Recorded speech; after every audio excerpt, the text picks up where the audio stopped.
오늘 우리에게 주신 하나님 말씀은 누가복음 3장 1절부터 3절까지 말씀입니다.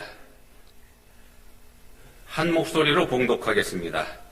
디베rio 황제가 통치한 지 15대 해, 본디오 빌라도가 유대의 총독으로, 헤롯이 갈릴리의 분봉왕으로, 그 동생 빌립이 이두레와 드라고니 지방의 분봉왕으로, 루사니아가 아빌레네의 분봉왕으로, 안나스와 가야바가 대제사장으로 있을 때에 하나님의 말씀이 빈들에서 사가랴의 아들 요한에게 임한지라. 요한이 요단강 부근 각처에 와서 죄사함을 받게 하는 회개의 침례를 전파하니. 아멘. 네, 지난 추수감사 주일 예배 때 우리가 프렌드십 처치하고 함께 예배를 드렸죠. 그 예배를 함께 드리면서 예배 장소를 구하지 못해서 우리가 애타게 하고 있을 때, 그때 유일하게 우리를 받아주셨던 그분들의 사랑, 다시 한번 기억하는 계기가 됐더랬습니다. 하나님께서 맺어주신 관계다. 저는 그렇게 믿고 있습니다. 그날 예배 끝나고 나서 우리 미국 교인들하고 함께 우리가 친교했죠. 음식을 같이 나눴는데, 거기에 보시면은 칠면조, 터키 요리도 있었는데 여러분들 다 드셨나 모르겠습니다. 전 못 먹었습니다. 어딘지 몰라요. 근데 미국 사람들한테는 이 추수감사절 하면 제일 먼저 떠오르는 게 바로 이 터키인 것 같습니다. 칠면조를 제일 먼저 떠올리는데, 왜 하필 그 칠면조가 추수감사절하고 만났을까? 제가 자료를 찾아보니까는요, 이렇게 되어 있습니다. 신앙의 자유를 찾아서 메이플라워를 타고서 신대륙으로 건너온 청교도들, 이 사람들하고 관련이 있더라고요. 102명이 유럽에서 출발했지 않습니까? 그래서 거의 석 달, 한 100여일 가까이 걸려가지고 지금의 이제 매사추세츠 주에 있는 폴리머스 항구에 도착했다. 이렇게 되어 있습니다. 9월 달에 출발을 했고 도착한 때가 성탄절 며칠 전날. 그러니까 그때입니다. 이거 추울 때죠. 혹독한 추위도 문제가 됐습니다만 환경이 완전히 다르기 때문에 봄이 돼가지고 유럽에서 가지고 온 씨앗을 가지고 농사를 하는데 실패합니다. 거기서 밀, 보리 이런 걸 가지고 왔지만 완전히 다르기 때문에 실패하죠. 그럼 뭘 뜻하는가 하면은 심각한 위기에 빠졌다는 얘기가 됩니다. 먹을 게 없으니까. 환경이 달랐기 때문에 안 되는 거죠. 이게 이제 생존하고 직결되는 문제가 돼버립니다. 옆에 보고 있던 원주민들의 도움을 받습니다. 원주민들의 도움으로 이 미국 땅에서 잘 자라는 옥수수 같은 작물들을 재배해가지고 그래서 이제 추수하기에 그렇게 이르게 됩니다. 이 바로 우리가 프렌드십 처치 도움을 받아서 살아난 것 같은 그런 장면이기도 합니다. 첫 번째 결실을 가지고 추수한 거 가지고 자기들을 도와준 원주민들을 초청해서 잔치를 벌인 게 시작입니다. 102명이 출발했는데 이때까지 살아남은 사람이 53명에 불과했고요. 한 90명 정도 되는 원주민들을 초청해가지고 잔치를 벌입니다. 그런데 농사만 졌지 고기는 없잖아요. 고기는 어떻게 하는가 하면은 원주민들이 바로 터키를 잡아가지고 옵니다. 왜 터키인가? 터키라고 하는 거는 이 아메리카 대륙에만 있지 유럽에는 없습니다. 그래서 유럽에서 건너온 청교도들한테는 전혀 생소한 그런 고기였었는데, 그렇지만 신대륙에는 널려 있는 게 그거였습니다. 아무 데나 가도 있었고 쉽게 잡을 수 있었고 원주민들이 그걸 잡아다가 상에다가 올려준 겁니다. 가장 흔한 고기였었던 거죠. 그래서 최초의 감사절은 신대륙에서 가장 흔했던 곡물, 농사가 제일 잘 되는 그 곡물과 함께 신대륙에서 가장 흔한 고기, 이걸 가지고 잔치하면서 하나님께 감사를 드렸던 게 시작입니다. 우리는 감사하면은 특별한 게 있어야 감사하죠. 그래서 감사하세요 이렇게 얘기하면은 감사할 거리가 없어요. 이렇게 얘기하죠, 우리가. 우리는 뭐 특별한 게 있어야 감사한다 생각을 합니다만, 감사라는 건 원래 가장 흔한 것 때문에 그것 때문에 하는 게 감사라는 그런 교훈을 우리한테 주는 이야기입니다. 우리가 감사할 이유는요, 날마다 우리가 접하는 가장 흔한 것, 여기에 그 이유가 있다는 겁니다. 그걸 감사할 줄 알아야 진정한 감사를 하는 사람이 되는 겁니다. 자, 본문에 보시면은요, 이 세상에 구세주로 오시는 우리 예수님의 길을 예비하는 사명을 가진 침례 요한의 등장이 여기 나타납니다. 침례 요한이 등장합니다. 요한이 올 때 시대적 또 역사적 배경을 설명하고 있죠. 디베rio 황제가 이렇게 시작이 되는데, 디베리오 황제는 로마 제국의 두 번째 황제인 티베리우스를 가리킵니다. 티베리우스는 누구냐면 첫 번째 황제인 아우구스투스 황제의 양자죠. 양자로 들어갔다가 황제가 됩니다. 디베리오 15년 이렇게 되면은 디베리오 황제가 통치한 지 15해 이렇게 되니까 디베리오 15년이죠. 이때가 대충 주후 27년경에 해당이 됩니다. 그리고 분봉왕이라는 단어가 나오는데 분봉왕이라는 뜻은 4분의 1로 나눈 구역을 다스리는 사람, 그런 뜻입니다. 예수님이 베들레헴에서 태어날 당시에 헤롯이 왕이었었죠. 이 헤롯을 헤롯 대왕 이렇게 부릅니다. 이 사람은 이스라엘 전체 지역을 다 다스리고 있었던 사람이고요. 한 40년 정도 다스리고 주전 4년경에 죽었습니다. 이 사람은 힘으로 다스렸었죠. 힘으로 다스리면서 구세주가 태어났다는, 메시아가 태어났다는 소식을 듣고 베들레헴 근처에 있는 아기들을 다 죽여버리라는 명령을 내립니다. 힘을 나쁘게 사용한 사람입니다. 자, 이 사람이 다스리던 지역을 로마 정부의 허락을 받아가지고 자기 아들 3사람한테 나누어 줍니다. 어떻게 나눠주는가 하면 본문에 등장하는 헤롯이라고 등장하는 사람이 헤롯 안티파스인데 이 사람한테는 갈릴리하고 베레아 지역을 주고요. 빌립한테는 이드레와 드라고니 이 지역을 주고 아켈라오라고 하는 아들한테는 유대, 사마리아, 에돔 이 지역을 나눠줍니다. 본문에 등장하는 헤롯은 동생 빌립의 아내를 뺐습니다. 여기서 동생 빌립은 본문에 등장하는 빌립이 아니고요. 배다른 또 다른 동생입니다. 남의 아내를 뺏어가지고 자기 아내를 삼죠. 헤로디아라고 하는 여자죠. 힘으로 그렇게 합니다. 자기는 왕이고 그 동생 빌립은 평민이었었거든요. 이게 데리고 같이 살고 있던 조광지처는 버려버리고 그런 짓을 이 사람이 합니다. 그렇게 힘을 자랑하는 헤롯하고 결혼한 헤로디아, 이 여자는 또 어떻게 합니까? 힘과 깨를 사용해서 본문에 등장하는 침례 요한을 죽여버리죠. 그런 짓들을 합니다. 그리고 유대를 다스리고 있던 아켈라오라고 하는 이 아들은, 헤롯의 아들은 어떻게 하는가? 힘으로 폭정을 합니다. 이스라엘 사람들을 못 살게 굴죠. 그래서 유대 사람들이 견디다 못해가지고 로마 정부에 투소를 할 정도로 이렇게 엉터리 정치를 합니다. 그래서 로마 정부에서 어떻게 하는가 하면은 총독을 파견해서 유대 지방을 다스리게 합니다. 빌라도가 오게 되죠. 빌라도는 주후 25년부터 37년까지 유대를 다스린 것으로 그렇게 역사 기록에 나와 있습니다. 빌라도는 어떻게 하는가? 우리가 잘 알죠. 죄 없으신 예수님을 십자가에 못 박아 죽여버릴 만큼 엉터리로 정치를 합니다. 힘을 가지고 힘을 이상하게 사용하는 사람이죠. 무슨 말씀을 드리는가 하면은요, 문제없는 권력자가 없다는 얘기입니다. 권력을 가진 사람 치고 그 권력을 제대로 사용하는 사람이 없더라. 2절에 보시면은 두 사람의 대제사장이 등장합니다.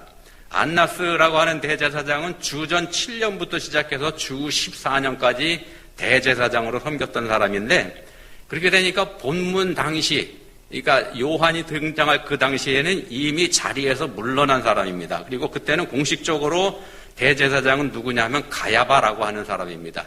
안나스의 사위입니다. 원래 대제사장은 한 사람이죠. 한 사람이 맡으면 죽을 때까지 그 직을 맡습니다. 종신직이죠. 근데 중간에 그만뒀다고 제가 말씀드렸죠. 이 성스러운 직분도 세상 권력의 도구가 돼버리고 말았다는 말씀을 좀 드리는 겁니다. 로마 정부가 대제사장인 안나스를 해임해버립니다. 그리고 그 아들이 그 대제사장 직분을 이어가게 그렇게 만들죠. 근데 그게 또 좀 전에 말씀드린 것처럼 사위한테로 넘어왔죠. 안나스에게 비위가 발견됐기 때문에 로마 정부에서 파이어 시킨 겁니다. 이 사람도 힘을 제멋대로 사용했다는 얘기가 됩니다. 자, 그런 식으로 1세기 당시에만 이 거룩한 직분인 대제사장을 맡았던 사람들이 거의 30명에 달합니다. 엉망진창이 돼버린 거죠. 정치바람을 타기도 했고요. 심지어 돈을 주고 자기를 매매하기도 했고, 그렇게 타락한 시대가 바로 이 시대입니다. 2절에 두 사람의 대제사장 이름이 동시에 언급되는 이유가 바로 여기에 있습니다. 자, 본문의 세상 권력자들하고 종교 권력자들, 이 사람들은 세상에 있는 모든 권세의 상징으로 등장하는 사람들입니다. 여기서 지금 제가 종교 지도자들, 종교 권력자 이렇게 말씀을 드렸는데, 종교 권력자라고 말씀드렸는데 그 이유는 당시의 종교가 그만큼 타락했고 세속화됐고 정치화됐다. 게 그 이유입니다. 이 사람들이 그래서 종교 지도자이기보다는 사실상 정치 권력이 종교의 이름을 가진 것에 불과하다는 말씀입니다. 정치도 종교도 다 힘을 추구하는 그런 시대가 돼버렸습니다. 힘을 추구한다는 거는요, 이게 바로 세상적인 가치관입니다. 세상적인 가치관이라는 게 힘을 추구하지 않습니까? 종교가 세속화되고 이렇게 권력화됐다는 얘기는 그 안에 더 이상 하나님을 주인으로 인정하지 않는다는 얘기도 됩니다. 사람이 중심이 돼버리는 거죠. 사람이 중심이 됩니다. 사람이 중심이 되면 세상에는 좋다 그러죠. 근데 그거 아세요? 북한 정권들이 가끔씩 사람 중심 이런 얘기합니다. 사람 중심이라는 게 그런 겁니다. 자, 이 시대의 모든 가치가 세속화되었다는 그런 말씀을 드리는 겁니다. 큰 거, 센 거, 높은 거, 많은 거, 이걸 추구하는 시대입니다. 자, 이런 사회가 되면 어떻게 되는가? 정의가 세상을 바로 잡아가는 게 아니고요. 권력을 잡은 사람이 바로 정의가 됩니다. 힘 있는 사람이 곧 정의입니다. 지난달에 트럼프가 대통령에 당선됐지 않습니까? 당선되니까 어떤 일이 있었나요? 그 트럼프를 수사하고 있던 검찰이, 미국 검찰이 그와 관련되어 있던 모든 공소를 취소해버리죠. 트럼프가 이런 죄에 있다고 재판을 다 걸어놨었는데 벌 주려고 전부 다 없던 걸로 해버립니다. 자, 바로 이 장면을 보면서 우리 한국 사람들 중에서도 어떤 사람은 그런 걸 보면서 희망을 보는 사람들도 있을 거고요. 어떤 사람은 그걸 보면서 우리도 저렇게 될까봐 걱정하는 사람들도 있을 것 같고, 여러분들도 둘 중에 하나이실 것 같습니다. 우리도 세속화됐다는 얘기입니다. 권력은 무상합니다만 살아있는 권력은 날아가는 새도 떨어뜨릴 것처럼 기고만장한 것, 그게 현실이기도 합니다. 권력을 가지면은 자기 입맛대로 세상을 주무르려고 하죠. 그리고 그렇게 할 수 있다 이렇게 생각을 해버린다는 겁니다. 그리고 실제로 행동에 옮깁니다. 지난 주간에 우리가 봤죠? 심지어는요, 하나님 아들까지도 죽여버렸지 않습니까? 2000년 전에. 자, 본문에 등장하는 2000년 당시의 권력자들이나 지금 우리 시대나 다를 게 하나도 없다는 말씀을 드리는 겁니다. 다를 게 하나도 없습니다. 자, 근데 로마서 13장 1절에서 이렇게 말씀합니다. 각 사람은 위에 있는 권세들에게 복종하라. 권세는 하나님으로부터 나지 않음이 없나니 모든 권세는 다 하나님께서 정하신 바라. 모든 권세는 다 하나님께서 정하신 거다. 모든 권세입니다. 모든 권세. 이미 세워진 권세, 앞으로 세워질 권세까지 다 하나님이 세우시는 겁니다. 내 마음에, 여러분 마음에 드는 권세뿐만 아니고 마음에 들지 않는 권세까지 전부 다 하나님이 세우시는 겁니다. 하나님이 다 세우십니다. 그럼 뭔가 그 권력이 오히려 사고를 치는 거, 이거 그러면 하나님이 실수하시는 건가? 하나님이 왜 그런 사람들을 세우시나? 우리 이렇게 생각하게 되죠. 하나님이 실수하는 거 아닙니다. 하나님은 절대로 실수하시는 그런 분 아니죠. 뭐냐 하면은 하나님이 주신 권세를요, 자기들 마음대로 주무르는 것, 이게 바로 인간들의 죄성입니다. 인간들이 망쳐버리는 겁니다. 하나님이 원하신 게 아니란 말씀입니다. 자, 다른 사람이 대신 권세를 잡는다고 해도 달라질 게 사실은 없다는 겁니다. 다 똑같습니다.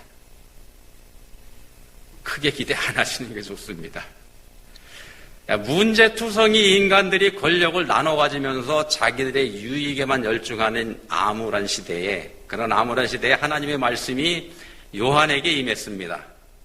성경에서 예언한 메시아, 그 메시아가 오는 것 이외에는 자기들한테 소망이 없다는 인식이 백성들한테 팽배해 있던 그런 때였습니다. 자, 그런 때에 하나님은 당신의 백성들을 기억하시고 버리지 않으시고 그들에게 구원의 기쁜 소식을 전하기 시작하시는 겁니다. 본문 2절 하반절에서 이렇게 말씀합니다. 때에 하나님의 말씀이 빈들에서 사가랴의 아들 요한에게 임한지라. 하나님께서 요한을 당신의 백성들에게 보내십니다. 그리고 구원을 선포하시려고 그렇게 하시는 거죠. 이게 마치 애굽에서 종살이하고 있으면서 고통을 당하고 있는 이스라엘 사람들, 그 이스라엘 사람들에게 모세를 보내셨던 것하고 같습니다. 해방을 선포하고 죄에서 건져내시려고 그렇게 하시는 겁니다. 애굽의 권세에서 이스라엘 백성을 해방시하신 것처럼 세상 권세에서 하나님 나라 백성들을 해방하시려고 이제 요한을 보내시는 겁니다. 이어서 이제 예수님께서 오실 거죠. 모세를 부르실 때 그때 장면을 보면은요, 출애굽기 3장에서 이렇게 증거합니다. 모세가 그의 장인 미디안 제사장 이드로의 양떼를 치더니 그 떼를 광야 서쪽으로 인도하여 하나님의 산 호렙에 이름에 여호와의 사자가 떨기나무 가운데로부터 나오는 불꽃 안에서 그에게 나타나시니라. 자, 하나님의 말씀이 모세에게 임한 게 어디냐면은 모세가 광야로 갔을 때입니다. 그때를 광야 서쪽으로 인도해 갔을 때. 모세가 들은 게 광야입니다. 자, 그리고 또 있습니다. 엘리야 선지자 있죠. 엘리야 선지자가 하나님의 세미한 음성을 들은 곳. 그것은 어디냐면은 하나님의 산 호렙 이렇게 되어 있습니다. 그것도 광야에 있는 겁니다. 거기도 광야입니다. 그리고 본문에도 마찬가지입니다. 본문에서도 하나님의 말씀이 빈들에서 요한에게 임합니다. 광야, 빈들, 이게 표현은 달라도 의미는 같은 겁니다. 사람이 살지 않는 곳, 황무지. 그것이 광야고 거기가 빈들입니다. 사람이 살지 않는 이유가 그럼 뭘까요? 사람이 살지 않는 이유는 조건을 갖추지 못했기 때문이죠. 사람이 살아갈 수 있는 조건.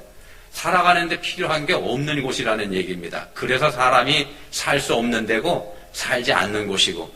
자, 그런 곳에서 하나님의 말씀이 하나님의 사람에게 임합니다. 왜 하필 광야에서 말씀하시는 걸까? 광야가 가지는 특별한 의미가 있기 때문에 그렇습니다. 어떤 의미냐면요. 요한계시록 12장 13절 14절에 보시면 이런 말씀이 있습니다. 용이 자기가 땅으로 내쫓긴 것을 보고 남자를 낳은 여자를 박해하는지라 그 여자가 큰 독수리의 두 날개를 받아 광야 자기 곳으로 날아가 거기서 그 뱀의 낯을 피하여 한 때와 두 때와 반 때를 양육받으매. 자, 용이라고 표현된 사탄이 여자라고 표현된 교회를 핍박합니다. 예수 그리스도를 주인으로 섬기는 교회, 그리스도의 몸된 교회를 세상이 핍박합니다. 여기서 용은 바로 세상 권세를 상징하는 겁니다. 세상이 교회를 핍박한다는 말씀입니다.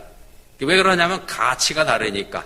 앞에서 세상 권세는 큰 거, 높은 거, 센 거, 많은 거 이거 추구한다고 말씀드렸죠. 근데 성경에 가르치면 반대지 않습니까? 자, 근데 세상이 교회를 핍박하는데 그 힘이 워낙 셉니다. 너무 셉니다. 그래서 교회가 그걸 이기지 못합니다. 감당하지 못합니다. 세상이 돌아가는 이상한 현상을 우리 그리스도인들이 감당하지 못합니다. 그리스도인들조차 어떻게 생각하는가? 하나님이 진짜 계시면 왜 세상이 요 지경이 되도록 그냥 내버려 두시는가? 이런 의심을 그리스도인들도 한다는 겁니다. 자, 핍박을 피해서 그 그리스도인들이 할 수 있는 방법, 교회가 할 수 있는 방법은 뭐냐 하면은 도망가는 겁니다. 요한계시록 말씀이 그걸 보여줍니다. 세상 속의 그리스도인은요, 세상의 권세하고 맞서서 싸우는 거 아닙니다. 예수님도 말씀하셨습니다. 너희가 예루살렘이 군대들에게 에워싸이는 것을 보거든 그 멸망이 가까운 줄을 알라. 그때에 유대에 있는 자들은 산으로 도망갈 것이며 성내에 있는 자들은 나갈 것이며 촌에 있는 자들은 그리로 들어가지 말지어다. 유대에 있는 사람은 산으로 도망가고 성내에 있는 사람들은 나가고 도망가란 얘기죠. 그렇게 말씀합니다. 맞서 싸우라 이렇게 말씀하지 않습니다. 그래서 요한계시록에 남자를 낳은 여자인 교회도 그래서 도망칩니다. 어디로 도망가는가? 광야로 도망가죠. 광야로 도망칩니다. 근데 여기서 자세히 보시기 바랍니다. 그냥 광야가 아닙니다. 그냥 광야가 아니고 광야 자기 곳으로 이렇게 되어 있습니다. 광야가 원래 그 여자가 있을 곳이라는 얘기입니다. 원래 여자가 있을 곳이 그 광야라는 겁니다. 교회가 원래 있을 곳이 광야입니다. 광야, 이게 사람이 살 수 없는 곳이지 않습니까? 근데 성경에서는 바로 그곳이 교회가 있을 곳, 있어야 할 곳, 그리스도인들이 있어야 할 곳, 이렇게 말씀을 하고 있는 겁니다. 그래서 본문의 요한도, 그리고 구약 성경의 모세도, 엘리야도 광야로 갔습니다. 그리고 거기서 하나님 말씀을 들을 수 있었던 거죠. 그리스도인은요, 세상이 혼란할 때 세상에서 빠져나와서 하나님 말씀 들을 줄 알아야 됩니다. 자, 이스라엘 사람들이 출애굽한 후에 40년 동안 광야에서 살았습니다. 먹을 것도 없고 마실 것도 없는, 그건 물론이고 살인적인 뜨거운 햇빛이 내리쬐는 그런 곳이 광야지 않습니까? 한마디로 사람이 살 수 없는 곳입니다. 그런 곳에서 200만, 300만을 헤아리는 사람들이 40년 동안 살았습니다. 어떻게 살았습니까? 어떻게 살 수 있었을까요? 예, 하늘에서 매일같이 만나를 내려주셨죠. 또 물이 없을 때는 하나님께서 심지어 바위까지 깨트려 가시면서 물을 쏟아주시고, 그렇게 해서 하나님께서 돌보셨습니다. 자, 이거를, 이 광야 40년 삶을 신명기 8장 4절에서 모세가 한마디로 이렇게 요약을 했습니다. 이 40년 동안에 내 의복이 헤어지지 아니하였고 내 발이 부르트지 아니하였느니라. 아무것도 없는 데인데 부족한 게 전혀 없었다는 겁니다. 사람들이 살 수 없는 곳에서 40년 동안 이스라엘이 이렇게 살았습니다. 하나님께서 함께 하셨기 때문에 그렇다는 겁니다. 그게 광야입니다. 요한계시록 12장에서 광야 자기 곳으로 날아가, 광야 자기 곳으로 날아가 거기서 그 뱀의 낯을 피하여 한 때와 두 때와 반 때를 양육받으매, 광야에서 양육받으매 라고 말씀하는 게 바로 이걸 얘기합니다. 세상의 권세가 우리를 압박할 때, 세상이 돌아가는 꼬락서니가 우리 생각하고 전혀 다를 때, 그때 그리스도인이 갈 곳은 광야 자기 곳입니다. 광야 우리 곳이죠. 우리 곳. 원래 우리가 있어야 할 곳, 그곳으로 우리가 가야 되는 겁니다. 거기서 하나님을 만날 수 있고, 거기로 가면 하나님께서 우리를 양육하시는 겁니다. 돌보시는 거죠. 이스라엘이 40년 동안 양육받은 것처럼 우리도 그렇게 보호받게 된다는 겁니다. 결코 의복이 헤어지는 일 없을 거고요. 발이 부르트는 일 없을 거고, 하나님께서 보장해 주시는 말씀입니다. 우리가 보기에는 그리로 가면 죽을 것 같습니다. 그냥 내버려뒀다가는 뭔 일 터질 것 같습니다. 하늘이 무너질 것 같으죠. 그렇지만 하늘이 무너질 것 같아도 그렇게 되지 않습니다. 또 반대로 보는 쪽에서는요, 이제 하늘이 열리고 새 세상이 열리는 것처럼 그렇게 희망찬 세상이 왔다, 이렇게 보실 수도 있는데, 그것도 겪어봐야 할 일입니다. 앞에서 말씀드렸습니다. 그놈이나 이놈이나 다 똑같습니다. 그래서 세상과 섞일 일이 아니라는 겁니다. 우리도 뭔가 해보겠다면서 세상에 섞여서 힘을 보태고 맞서 싸우자, 그렇게 되면 어떻게 될까요? 예루살렘 사람들이 그렇게 했더랬습니다. 선지자들의 경고를 무시하고서 힘으로 밀고 들어오는 바벨론 군대하고 끝까지 힘으로 맞서서 싸웠더랬습니다. 예루살렘 성이 워낙 견고한 요새였기 때문에도 자신이 있었고요. 또 강대국 애굽이 자기들을 도와줄 거라는 기대도 있었기 때문에 그렇게 한 겁니다. 그렇지만 결과는 어떻게 됐나? 완전한 패망이었습니다. 믿었던 견고한 성은 돌무더기가 돼버렸고, 믿었던 세상 권세인 애굽은 전혀 도움이 되지 못했습니다. 그리고 자기들의 자부심이었었던 예루살렘 성전은 완전히 박살이 나버렸죠. 그게 결과입니다. 힘에 내 힘을 보탠다고 덤볐을 때. 시편 1편입니다. 복 있는 사람은 악인들의 꾀를 따르지 아니하며 죄인들의 길에 서지 아니하며 오만한 자들의 자리에 앉지 아니하고 오직 여호와의 율법을 즐거워하여 그의 율법을 주야로 묵상하는도다. 자, 복 있는 사람은 하나님 말씀을 즐거워하고 하나님 말씀을 주야로 묵상하는 사람이다, 이렇게 말씀을 합니다. 이 사람은 또 악인들의 꾀를 따르지 않는 사람이고요. 여기서 악인들의 꾀라고 하는 게 하나님하고 관계없는 걸 얘기하는 겁니다. 하나님하고 관계없는 거, 하나님 거 아닌 거, 그러니까 말씀과 관계없는 거, 성경이 아닌 거, 이걸 뜻합니다. 하나님 뜻과 다른 모든 것이 바로 악인들의 꾀라는 표현 안에 다 들어가 있습니다. 세상에서는 꽤 많은 사람을 칭찬하죠. 세상 살아가는데 지혜가 있는 사람이다 이렇게 치켜 세워줍니다만, 그렇지만 성경에서는 바로 그걸 악인의 것 이렇게 보기도 한다는 겁니다. 성경 말씀하고 다르다고 하면은 그 악인들의 길은 망하리로다. 하나님께 의지하는 게 답이라는 말씀입니다. 무슨 일을 하든지 하나님 보고 하시기 바랍니다. 어디를 가든지 거기에 하나님 계신다는 거 그거 잊지 마시기 바랍니다. 우리 주변에 있는 별거 아닌 것들, 내가 가지고 있는 별 볼 일 없는 것들, 항상 내 옆에 있기 때문에 내가 가지고 있는지조차 그것도 관심조차 끌지 못했던 그런 것들에 거기에 하나님의 은혜가 담겨 있다는 거, 그거 여러분 항상 기억하시기 바랍니다. 센 거, 큰 거, 많은 거, 높은 거, 여기에 하나님 계시는 거 아닙니다.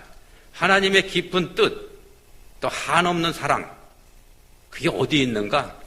바로 하나님께서 내게 주신, 내가 관심도 갖지 않는 사소한 거에 있다는 겁니다. 내게 주신 그것에 만족하면서 그게 뭐든지 간에 그걸 기뻐하고 감사할 수 있는 그런 은혜 안에서 살아가는 게 그리스도인들의 모습이어야 됩니다. 세상이 왜 이 모양이냐 이렇게 떠들 게 아닙니다. 세상이라고 하는 거는요, 원래 그런 겁니다. 전에도 그랬고요, 앞으로도 그럴 겁니다. 근데 그 세상이 그런 모습이 사실은 내 모습입니다. 우리 자신의 모습입니다. 그게 성경에서 말씀하는 세상이고 성경에서 말씀하는 우리 인생들의 현실입니다. 우리가 그냥 아닌 척하고 살고 있을 뿐입니다. 우리가 할 일은 그래서 회개입니다. 회개. 심판하고 정죄하는 건 이건 하나님이 하실 일입니다.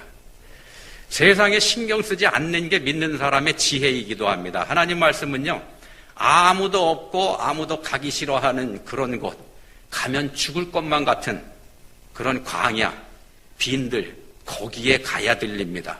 무슨 뜻인가 하면은 세상에서 추구하는 가치하고 떨어져 있는 곳에서 들린다는 말씀입니다. 거기가 그리스도인이 원래 있어야 될 자리입니다. 거기가 정말로 복된 자리입니다. 기도하시겠습니다. 하나님 아버지, 세상에 많은 사람들이 가는 길이 저희에게도 옳은 길로 보입니다. 그렇기 때문에 그 길을 거부하는 거 저희에게 결코 쉬운 일 아닙니다. 세상을 따라 그 길로 가지 않을 용기가 저희한테 사실은 없습니다.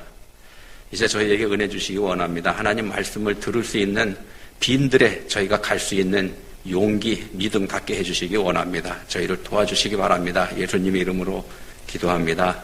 아멘.